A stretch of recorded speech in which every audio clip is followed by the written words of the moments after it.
Dengue fever اس وقت پاکستان کے کئی علاقوں میں ایک ایپیڈیمک کنڈیشن اختیار کر گیا، یعنی کہ یہ وبائی مرض کی صورت میں پھیل چکا ہے۔ ڈینگی فیور جو ہے یہ ٹراپیکل اور سب ٹراپیکل کنٹریز میں ہوتا ہے، اور اس وقت تقریباً 135 کنٹریز کو ورلڈ وائڈ یہ پر ایئر افیکٹ کرتا ہے، اور تقریباً 394 ملین لوگ جو ہیں نا پر ایئر وہ اس کا شکار ہوتے ہیں۔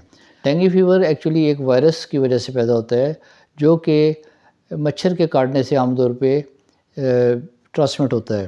دو طرح کے مچھر ہیں، ایک ایڈیز ایجپٹائی اور دوسرا ایڈیز ایلبوپکٹس۔ اس کی ٹپیکل صورت ہوتی ہے، اور اگر آپ عام مچھر اور اس میں بڑے کلیئرلی ڈفرینشیٹ کر سکتے ہیں۔ اس کی تصویر بھی ہم آپ کو دے رہے ہیں۔ اس کے اوپر زیبرا لائننگ ہوتی ہیں، جس کی وجہ سے یہ پہچانا جاتا ہے۔ اس کے علاوہ مدر ٹو چائلڈ میں بھی یہ ٹرانسفر ہو سکتا ہے، تو لہٰذا پریگننسی میں بڑی احتیاط کرنی چاہیے۔ اس کے علاوہ بلڈ ٹرانسفیوژن کے اندر بھی یہ ایک شخص سے جس شخص کو ڈینگی فیور ہوا اس سے ہیلدی شخص میں یہ ٹرانسمٹ ہو سکتا ہے، لیکن یہ بڑا ریئر کاز ہیں، یہ دو کازز ریئر ہیں۔ یعنی کہ جب یہ مچھر جو ہیں یہ کسی شخص کو جس کے اندر وائرس موجود ہے، یعنی کہ بیمار ہے، ڈینگی فیور کا مبتلا ہے، اس سے جب اس کو جب کاٹتے ہیں تو اس سے وائرس وہ ان مچھروں میں چلا جاتا ہے، اور مچھر کے خون سے جب مچھر کسی ہیلدی انسان کو کاٹتا ہے تو وہ اس ہیلدی انسان میں شفٹ ہو جاتا ہے، تو لہٰذا یہ بڑی سپیڈ میں ڈیزیز پھیلتی ہے۔ 3 ٹائپس ہیں: ڈینگی فیور، ڈینگی ہیموریجک فیور اور ڈینگی شاک سنڈروم۔ تینوں کی انٹینسٹی کے اوپر ڈیپینڈ کرتے ہوئے ہم نے ڈفرینٹ نام دیے ہیں۔ پھر ہم دیکھتے ہیں کہ یہ کن لوگوں میں عام طور پہ زیادہ ہوتا ہے، یعنی کہ ولنریبل گروپس کون سے ہیں۔ ولنریبل گروپ کا مطلب ہوتا ہے کہ ایسے گروپس یا ایسے لوگ جن کو یہ ڈینگی فیور عام لوگوں کی نسبت زیادہ ہو سکتا ہے۔ تو سب سے پہلے اس میں آتے ہیں کہ انڈر 1 ایئر چائلڈ، یعنی کہ انفینٹس جو ہوتے ہیں، ایک سال سے کم جن کی عمر ہوتی ہے، وہ ایسے بزرگ خواتین و حضرات جن کی عمر 65 سال سے زیادہ ہو جاتی ہے، پریگننسی کے درمیان میں، کوماربیڈیٹی کا مطلب ہوتا ہے کہ اس شخص کو کوئی اور بیماری ساتھ میں ہے۔ کا مطلب ہوتا ہے ساتھ، اور ماربڈ جو ہے ماربیڈیٹی سے نکلا ہے، تو کوماربیڈیٹی جیسے کسی شخص کو شوگر ہے یا ہائپر ٹینشن ہے یا اس کی اور کچھ جنرل ٹی بی ہے یا ہیپیٹائٹس وغیرہ ہے، تو یہ کوماربڈ ڈیزیز ہیں۔ ان ایسے اشخاص کو جب مچھر کاٹے گا تو ان میں زیادہ چانسز ہیں ڈینگی فیور ہونے کے۔ پھر ایسے لوگوں کو جن کی امیونٹی سپریس ہو چکی ہے، جیسے کینسر کے پیشنٹ ہیں، ان کو یہ زیادہ ہو سکتا ہے۔ اب اس کا ہم سٹارٹ میں یہ دیکھتے ہیں کہ سب سے پہلی شرط تو ظاہر ہے کہ یہ ہے کہ بخار ہو، لیکن بخار کی کرائٹیریا یہ ہے کہ 2 دن سے زیادہ ہو اور 10 دن سے کم بخار ہو، تو پھر ہم اس کو فردر لیں گے، سائن اینڈ سمٹمز دیکھیں گے۔ یعنی کہ اگر کسی شخص کو بخار کو 2 سے 10 دن ہو چکے ہیں تو ہم اس کی سائن اینڈ سمٹمز دیکھیں گے، جس میں کہ نمبر 1 ہے ہیڈ ایک۔ پیشنٹ کو بہت سویئر ہیڈ ایک ہوتا ہے، اور وہ کہتا ہے کہ میرا سر جو ہے درد سے پھٹا جا رہا ہے، اور اسی وجہ سے وہ نازیہ یا وومٹنگ، اس کو الٹی یا دل متلی وغیرہ بھی ہو جاتا ہے۔ اس کے بعد ہے ریٹرو بلبر پین۔ ریٹرو کا مطلب ہوتا ہے بیک سائڈ پہ، بلبر کا مطلب ہوتا ہے کوئی بالز ہوں، اور اس کیس میں ہم آئی بالز کہتے ہیں۔ تو ریٹرو بلبر کا مطلب ہے کہ آئی بالز کے آنکھوں کے جو ڈیلے ہیں ان کے پیچھے درد ہونا۔ تو یہ بہت سویئر درد ہوتا ہے جب پیشنٹ ایسے فار ایگزامپل یہاں سے یہاں دیکھتا ہے، اس طریقے سے موو کرتا ہے آنکھوں کو، تو اس کے آنکھوں کے بیک سائڈ پہ درد ہوتا ہے۔ پھر ہے جوائنٹ پین۔ جوائنٹ پین کو ہم آرتھریلجیا بھی کہتے ہیں۔ آرتھریلجیا کا مطلب ہے کہ جوائنٹس کے اندر پین۔ پھر مائلجیا، آرتھریلجیا جہاں پہ جوائنٹس کا درد ہے، مائلجیا جو ہے مسلز کا پین ہے، تو پوری باڈی کے مسلز وہ سخت اسٹف ہو جاتے ہیں اور مسل پین شروع ہو جاتا ہے۔ پھر اس کا ہال مارک یہ ہے کہ بیک ایک ہو جاتا ہے، اور کمر، پیشنٹ کہتا ہے کہ کمر جو ہے وہ بہت زیادہ شدید درد کا شکار ہو جاتا ہے انسان، اور کمر میں بہت زیادہ درد ہوتا ہے۔ اور سب سے امپورٹنٹ ہوتا ہے بریکنگ بونز، یعنی کہ پیشنٹ یہ کمپلینٹ لے کے آتا ہے کہ اس کی ہڈیاں جو ہیں ٹوٹ رہی ہیں درد سے، اور اسی طرح اس کی کمر بھی درد سے ٹوٹ رہی ہے۔ تو یہ 2 سائنز بیک ایک اور بریکنگ بونز جو ہیں یہ بڑا امپورٹنٹ ہے۔ پھر اس کے یورین میں کمی ہو جاتی ہے یا بند ہو جاتا ہے اگر سویئر کنڈیشن ہو، اور اس کے ساتھ ساتھ اس کو ریش ہو سکتا ہے، یعنی کہ باڈی کے اوپر دانے نکل آتے ہیں یا ہیموریجک ریشز آ جاتے ہیں۔ اور اس کے بعد جیسے میں نے بتایا کہ متلی یا الٹی ہیڈ ایک سویئر کے ساتھ بھی ہوتی ہے، اور ویسے ایبڈومینل کنڈیشن میں بھی ہو جاتی ہے، ایبڈومن میں بھی چیزیں چینج ہو جاتی ہیں، اور اس کی وجہ سے یہ ہو جاتا ہے۔ تو نازیہ، وومٹنگ یا ایبڈومینل پین۔ تو اگر ایک شخص کو ٹو سٹارٹ وتھ بخار تھا تو اس کو یہ ہم نے سمٹم دیکھے، ان میں سے کوئی 2-3 سمٹمز اگر ہیں تو پھر ہم اس کے لیبارٹری ٹیسٹ میں جائیں گے۔ لیبارٹری ٹیسٹ میں مین جو ہے 2-3 ٹیسٹ ہیں۔ ایک CBC ہے، کمپلیٹ بلڈ کاؤنٹ، جس میں کہ ہم 3 چیزیں دیکھیں گے: WBCs، پلیٹلیٹس اور ہیماٹوکریٹ۔ اور اینٹیجن دیکھیں گے جس میں NS1 ٹیسٹ آپ جانتے ہوں گے، NS1 ٹیسٹ ایکیوٹ کنڈیشنز میں کرواتے ہیں۔ پھر اینٹی باڈیز جو ہیں، جب یہ ایکیوٹ اینٹیجنز اثر کرتی ہیں جسم کے تو اینٹی باڈیز پیدا ہو جاتی ہیں۔ تو اینٹی باڈیز کو چونکہ پیدا ہونے میں کچھ ٹائم لگتا ہے، تو یہ اگر کرونک کنڈیشن ہو گیا ہے، تھوڑا ٹائم زیادہ ہو گیا ہے، یعنی کہ ایکیوٹ میں یا فوری میں، تو یہ آپ نے اینٹیجن کرا لی۔ اگر تھوڑا زیادہ ہو گیا تو آپ اینٹیجنز کرائیں، اینٹی باڈیز کرائیں جو ہے IgM اور IgG ہوتی ہیں۔ پھر اور کنڈیشن ایسی میں جہاں پہ زیادہ ڈائگنوسس چاہیے تو آپ PCR کروا سکتے ہیں۔ پھر بعض کیسز میں آپ کو الٹرا ساؤنڈ کرانا پڑتا ہے، جس میں اگر لیور بڑا ہوتا ہے یا سپلین بڑی ہوتی ہے، اور اس کے سے اگر ہائر لیب ٹیسٹ میں دیکھیں تو CT اسکین کرانا پڑتی ہے، جس میں جو کہ اینڈ آرگن ڈیمیج کو دیکھنے کے لیے چیک کرتے ہیں۔ لیکن سمپلیفائڈ اگر ہم رہیں تو CBC اور اینٹیجنز کافی ہیں ہمیں کرنے کے لیے۔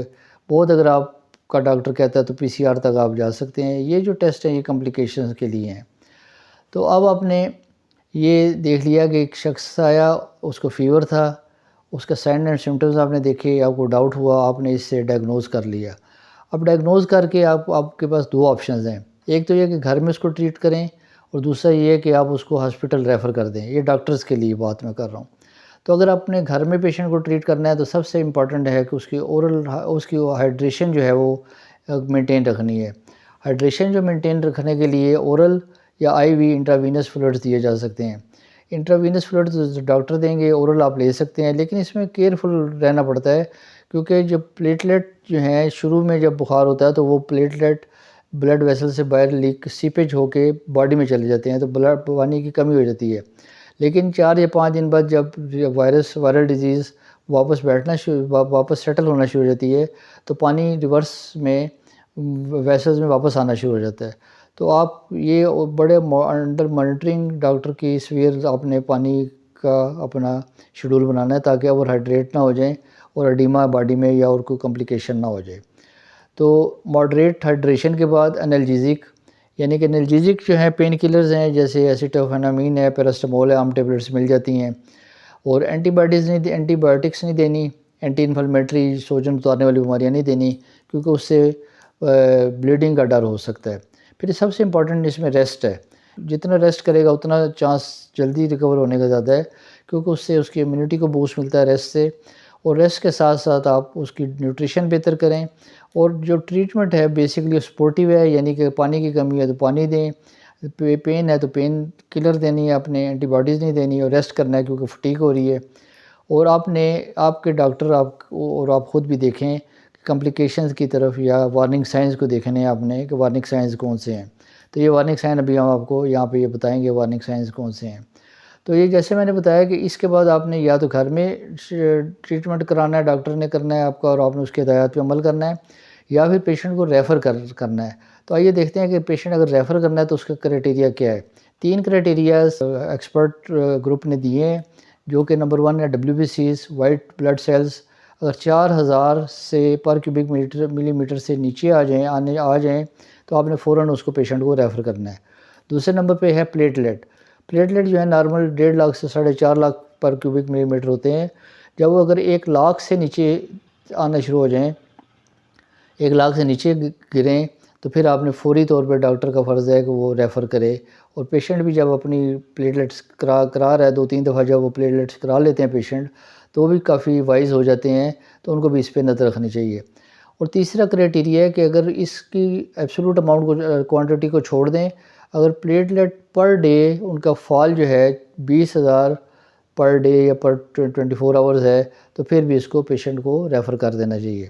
یعنی کہ اس ڈائگنوسس کے بعد آپ نے یہ ٹریٹمنٹ کیا، لیکن اگر یہ سائنز آ گئے ہیں، یہ لیب کنڈیشنز آ گئی ہیں، تو پھر آپ نے اس کو فوری طور پہ پیشنٹ کو شفٹ کرنا ہے ہاسپٹل میں۔ اس کے علاوہ وارننگ سائنز بھی ہمیں بتانا چاہیے، کیونکہ وارننگ سائنز بھی اس کو ہاسپٹل شفٹ کرنے کا ایک کرائٹیریا ہے۔ تو سب سے پہلے اگر وامٹنگ ہے اور پرسسٹنٹ ہے، یعنی کہ رک نہیں رہی، 1 آدھ یا 2 آ جاتی ہیں وہ تو چلو آپ لائٹ اس کو لے سکتے ہیں، لیکن اگر پرسسٹنٹ ہے تو پھر آپ نے اس کو لائٹ نہیں لینا اور آپ نے فوراً پیشنٹ کو شفٹ کرنا ہے ہاسپٹل میں، ٹرشری کیئر ہاسپٹل میں۔ اس کے علاوہ اگر ابڈومینل پین ہوا ہے اور پرسسٹنٹ ہے اور ہوتا ہی جا رہا ہے تو پھر بھی آپ نے شفٹ کرنا ہے۔ اس کے بعد آپ اگر ریسٹلیسنس ہے وہ آپ نے دیکھنی ہے، ہیماٹیمیسز ہے، اگر بلیڈنگ ہو رہی ہے منہ کے راستے یا وہ الٹی کے راستے، الٹی اگر پیشنٹ کرتا ہے یا الٹی میں آ رہی ہے ہیماپٹیسز یا ہیماٹیمیسز یعنی کہ اگر اس کے مسوڑوں سے خون آ رہا ہے یا پسٹیکسز یعنی کہ اس کے ناک سے خون آ رہا ہے، تو ان ساری کنڈیشنز میں آپ نے اس ایک وارننگ سائن، اس کو یہ بڑے ضروری ہے سمجھنے وارننگ سائن، یہ وارننگ سائن کو آپ کنسیڈر کریں اور پیشنٹ کو فوراً ریفر خود ہاسپٹل چلے جائیں یا ڈاکٹرز کو دکھا کے اس کے ذریعے اب ریفر ہو جائیں۔ اس کے علاوہ اگر یورین کم ہو گیا ہے یا آنا ہی بند ہو گیا ہے تو وہ بھی یہ بھی ایک وارننگ سائن ہے۔ پھر اگر باڈی پہ ریش آ جاتے ہیں، ریش بھی ایکچولی اسی کا ایک حصہ ہے، یعنی کہ ہیمیٹیسس وغیرہ یا ہیماپٹیسس یا ایپسٹیکسس وغیرہ کا، کیونکہ یہ اسکن پہ اوپر بلیڈنگ شروع ہو جاتی ہے اسکن کے نیچے، کیونکہ یہ اسکن کے نیچے بلیڈنگ شروع ہو رہی ہے اگر ریش آ رہا ہے۔ پھر اگر بلڈ والیوم کم ہو گیا ہے تو پیل یا کولڈ لمز ہو جائیں گے، یعنی کہ اگر ہاتھ پاؤں جو ہیں اس کے ٹھنڈے ہو جائیں گے، رنگ پیلا ہو جائے گا۔ اس کے علاوہ ایسی خواتین جن کو مینسز آ رہے ہوں اس وقت، تو ان کے مینسز بڑھ سکتے ہیں کیونکہ بلیڈنگ ٹینڈنسیز بڑھ جاتی ہیں، اور اس کے بعد اگر چکر یا ورٹیگو وغیرہ رہے تو یہ آپ نے پیشنٹ کو فوری طور پہ شفٹ کرنا ہے۔ تو یہ وارننگ سائن بڑے ضروری ہیں کہ آپ کو اس کا پتہ ہو۔ اس کے بعد ہم آتے ہیں اس کی پریونشن کی طرف۔ جو موسٹ امپارٹنٹ یا موسٹ ڈیزائرڈ پارٹ ہے میری پریزنٹیشن کا وہ پریونشن ہے، کیونکہ ایک دفعہ مچھر نے آپ کو کاٹ لیا، وائرس باڈی کے اندر چلا گیا تو ان میں سے کوئی بھی سائن اینڈ سمٹمز ہو سکتی ہے، کوئی لیبارٹری ٹیسٹ پازیٹیو آ سکتے ہیں، کوئی بھی وارننگ سائنز ہو سکتے ہیں اور خدا نخواستہ کمپلیکیشن ہو سکتی ہے۔ اس سارے سسٹم سے، اس سارے پرابلم سے بچنے کے لیے آپ پریونٹ کریں اپنے آپ کو۔ کیا کرنا ہے؟ بہت سمپل ہے۔ ایک تو جہاں پانی کھڑا دیکھیں اس کو ڈسٹرائے کر دیں، یعنی کہ جیسے گملوں کی کولیوں میں ہوتا ہے، پرندوں کے چھوٹے چھوٹے جو آپ ان کو پانی دیتے ہیں پرندوں کو چھوٹے چھوٹے برتنوں میں، وہ آپ ڈیلی چینج کریں۔ اس کے علاوہ ڈسپینسر جو پانی کے ہوتے ہیں اس میں جہاں پانی آپ لے رہے ہوتے ہیں باقی پانی ایکسٹرا گر رہا تو اس کو آپ ڈیلی صاف کریں۔ واٹر کولرز میں پانی ریٹین ہوتا ہے اس کو کریں، اور حتیٰ کہ یہ پانی اگر ایک ٹیشو پیپر پڑا اور اس کے اوپر بھی چھوٹا سا پانی کے قطرہ 3-4 ml پانی ہو تو اس میں بھی یہ مچھر گرو کر جاتے ہیں۔ تو سٹینڈنگ پانی کسی صورت میں بھی جو ہے نا اپنے اسٹیگنٹ واٹر کو آپ نے الاؤ نہیں کرنا اور اس کو ڈسٹرائی کرنا ہے۔ اس کے علاوہ ماسکیٹو ریپیلنٹ یوز کرنے ہیں، اور ایسے ریپیلنٹ ہوں جس میں ڈیٹ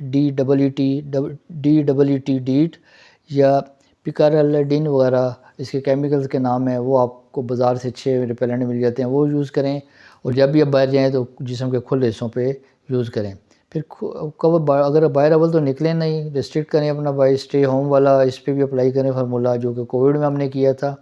لیکن اس میں اگر آپ کو باہر نکلنا پڑے تو باڈی کو کور کریں، خاص طور پہ 3 چیزوں کو آپ نے کور کرنا ہے، ہاتھوں کو، بازوؤں کو، اور جو ہے نیک کی بیک سائڈ کو، کیونکہ وہاں پہ آپ کی توجہ زیادہ نہیں ہوتی، بیک سائڈ آف یور نیک، تو وہاں سے یہ ماسکیٹو حملہ ور ہو سکتا ہے۔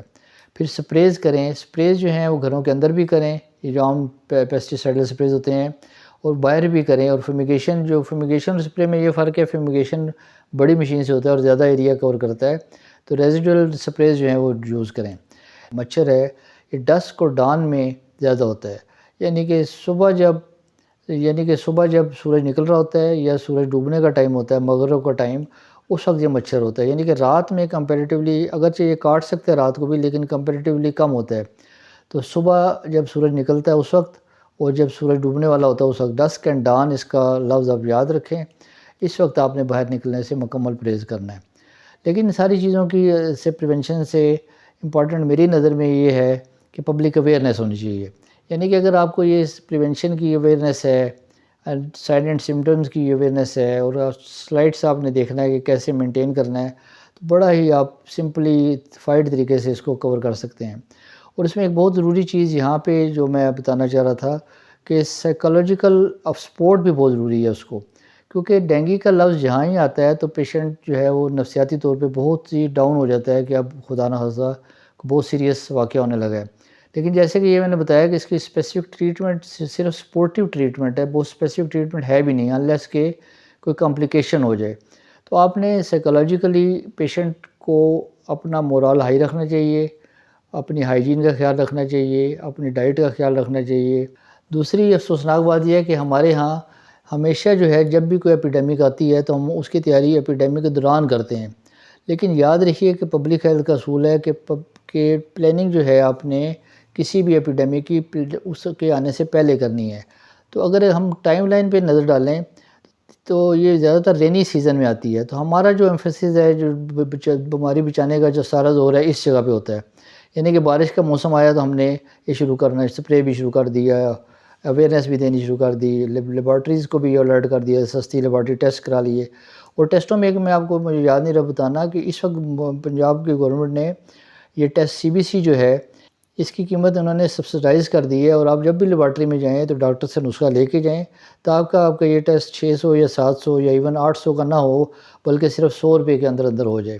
تو یہ آپ نے خاص طور پہ ایک دھیان رکھنا ہے، یعنی کہ آپ نے اگر CBC بار بار ظاہر کرانا پڑتا ہے اس کی مانیٹرنگ کے لیے، تو جب بھی CBC کے لیے کسی لیبارٹری جائیں تو ڈاکٹر کا نسخہ لے کے جائیں۔ تو یہ میں بتا رہا تھا آپ کو کہ جب ہم رینی سیزن آتا ہے تو ہم ساری شروع کر دیتے ہیں سسٹم، لیکن اس کی ٹائم لائن میں 3 امپورٹنٹ مومنٹس ہیں۔ نمبر 1 پری رین، یعنی کہ پری رین آپ نے بارش اگر اگست ستمبر میں بارش ہوتی ہے تو آپ نے اس سے 6 یا 7 مہینے پہلے یہ شروع کر دینا ہے، اور اس میں آپ نے ویکٹر کنٹرول مینجمنٹ کرنی ہے، اسپریئنگ بھی شامل ہے اور جنرل ہائیجین بھی شامل ہے، اور کمپریہنسو ویکٹر مینجمنٹ اس کو کہتے ہیں۔ اس کے بعد آپ رینی سیزن اگر آپ کریں گے تو رینی سیزن میں آپ کی بیماری یا نہیں ہوگی یا کم سے کم ہوگی۔ بہرحال اس رینی سیزن کے درمیان آپ نے دوبارہ سرویلنس رکھنی ہے۔ سرویلنس کا مطلب ہے کہ بیماری کی مانیٹرنگ کرنی ہے، اور یہاں پہ آ کے آپ نے مچھر کو اگر مارتے بھی ہیں تو اتنا فرق نہیں پڑتا، کیونکہ اس وقت لاروا بہت زیادہ پیدا ہو چکا ہوتا ہے، تو لارول کنٹرول بڑا ضروری ہے۔ اور جب تیسرا مومنٹ آتا ہے کہ جب بارشیں ختم ہو گئی ہیں جیسے کہ آج کل ہیں، تو ایک سرویلنس آپ رکھیں اور ویکٹر کنٹرول دوبارہ آپ نے رکھنا ہے، یعنی پری رین، رین اور پوسٹ رین سٹیپس لیے جائیں تو ہم اس بیماری سے آرام سے بچ سکتے ہیں۔ سلائیڈ کی آپ ایک اسکرین شاٹ لے لیں اپنے ویڈیو میں سے، اور اس کو بار بار آپ دیکھ لیں تو آپ کو سارا ایک نظر میں آپ سارے ڈینگی فیور کو سمجھ جائیں گے۔ اور جیسا کہ میں نے آپ کو اپنی پریزنٹیشن میں بتایا ہے کہ موسٹ ڈیزائرڈ جو ہے وہ پریونشن ہے، اور پریونشن میں موسٹ ڈیزائرڈ جو ہے وہ پبلک اویئرنیس ہے۔ ویڈیو دیکھ رہے ہیں اس میں سے اگر ہر شخص 10 بندوں کو یہ فارورڈ کر دے تو یہ کافی لوگوں کو اویئرنیس ہو جائے گی، اور یہ کمپلیکیشن سے اور مسئلے مسائل جو ڈینگی پیدا کرتا ہے اس کے ہونے سے پہلے ہی ہم اس کو پریونٹ کر سکیں گے۔ شکریہ۔